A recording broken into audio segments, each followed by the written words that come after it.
Hello friends, आपका मेरे channel पर हार्दिक अभिनंदन है। आज मैं हाजिर हूँ एक और नई वीडियो के साथ में। श्रीमद् भागवतम हमने शुरू कर रखी है, उसका तीसरा पार्ट आज हम करने वाले हैं। श्रीमद् भागवतम महात्म्य का तीसरा पार्ट है ये। चलिए शुरू करते हैं। और अगर आपको मेरी वीडियो पसंद आती है तो वीडियो को जरूर लाइक करें गाइस, और चैनल को जरूर सब्सक्राइब करें। चलिए शुरू करते हैं। प्राचीन समय में भारत में आत्मदेव नामक एक विद्वान ब्राह्मण रहते थे। वे बहुत धर्मपरायण और सदाचारी थे, लेकिन उनके जीवन में एक दुख था, उन्हें संतान नहीं थी। उनकी पत्नी धुंधली थी, इस कारण दुखी रहती थी। संतान प्राप्ति की इच्छा। आत्मदेव ने कई वर्षों तक संतान प्राप्ति के लिए प्रार्थना की, लेकिन कोई संतान नहीं हुई। एक दिन वे निराश होकर के वन में चले गए। वहां उनकी भेंट एक सिद्ध महात्मा से हुई। उन्होंने आत्मदेव की वेदना सुनी और कहा, तुम्हारे भाग्य में संतान नहीं है, इसलिए संतान की चिंता छोड़ दो और भगवान की भक्ति करो। लेकिन आत्मदेव ने जिद की कि उन्हें संतान चाहिए, चाहे कोई भी उपाय करना पड़े। संत ने उन्हें एक दिव्य फल दिया और कहा, अगर तुम्हारी पत्नी यह फल ग्रहण करेगी तो उसे एक प्रतापी संतान होगी।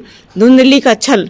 आत्मदेव खुशी खुशी घर लौटे और अपनी पत्नी धुंधली को वह फल दिया, लेकिन धुंधली को संतान पैदा करने का कष्ट नहीं उठाना था।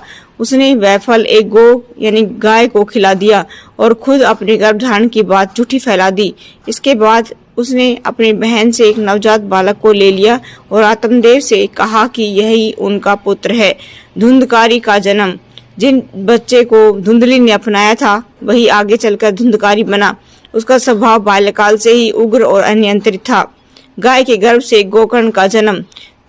जिस गौ ने वह दिव्य फल खाया था, उस कुछ समय बाद उसके गर्भ से एक बालक उत्पन्न हुआ, जिसका नाम रखा था गोकर्ण।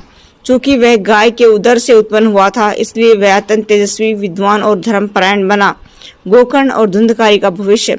गोकर्ण संत और ज्ञानी बने, जिन्होंने बाद में भागवत कथा के माध्यम से अपने भाई धुंधकारी का उद्धार किया।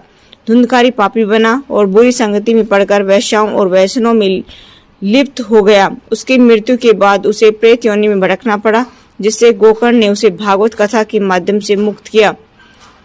अच्छे और बुरे कर्मों के आधार पर जीवन का स्वरूप तय होता है, ये इससे शिक्षा मिलती है। आइए डिटेल में इस कहानी को पढ़ते हैं। नारद मुनि राजा भक्त को भागवत महात्म्य सुना रहे थे। इस तीसरी कथा में गोकर्ण नामक एक ज्ञानी भाई ने अपने पापी भाई धुंधकारी को मोक्ष दिलाने की प्रेरणादायक कथा सुनाई। धुंधकारी का पाप में जीवन, क्योंकि वो प्रेत योनि में चला गया था, जिस कारण से उसको छुटकारा दिलाना था। तो उसके भाई ने क्या क्या किया वो हम आगे देखेंगे। प्राचीन समय की बात है। एक ब्राह्मण के दो पुत्र थे, गोकर्ण और धुंधकारी। गोकर्ण साधु और ज्ञानी थे, जबकि धुंधकारी पापी, क्रूर और व्यसनों में डूबा हुआ था। वह दुष्ट कर्म करता, माता पिता का अनादर करता था, अन्याय में लिप्त रहता। इस कारण उसके पिता ने गृह त्याग कर दिया और उसकी माता भी दुखी होकर प्राण त्याग कर बैठी। अत्याचारी धुंधकारी का अंत। अत्याचारी धुंधकारी का अंत। धुंधकारी दुष्ट प्रवृत्ति के कारण बुरी संगति में पड़ गया।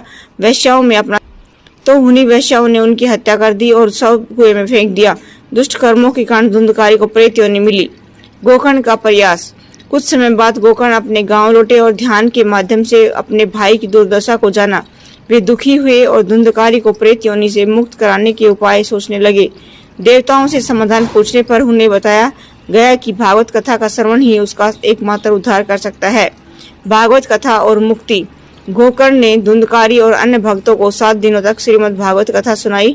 जैसे जैसे कथा आगे बढ़ी, धुंधकारी को प्रकाश की अनुभूति होने लगी। 7वें दिन कथा समाप्त होते ही वह प्रेत योनि से मुक्त होकर के दिव्य स्वर्ग में चला गया। जब देवदूतों ने उसे ले जाते हुए पूछा कि उसे किस प्रकार से मुक्ति मिली, तो उसने कहा, मेरे जीवन के सारे पाप नष्ट, क्योंकि मैंने श्रद्धा और भक्ति से भागवत कथा सुनी। क्या शिक्षा मिलती है? पाप का अंत निश्चित है। अधर्म और बुरे कर्म करने वाला अंत बुरे परिणाम भोगता है। सत्संग व सद्ग्रंथों का महत्व। भागवत कथा जैसे दिव्य ग्रंथों का श्रवण आत्मा को शुद्ध करता है और मोक्ष का मार्ग दिखाता है। कथा श्रवण का चमत्कार। जो व्यक्ति श्रद्धा से भागवत सुनता है वह पापों से मुक्त होकर के परमात्मा की कृपा प्राप्त करता है।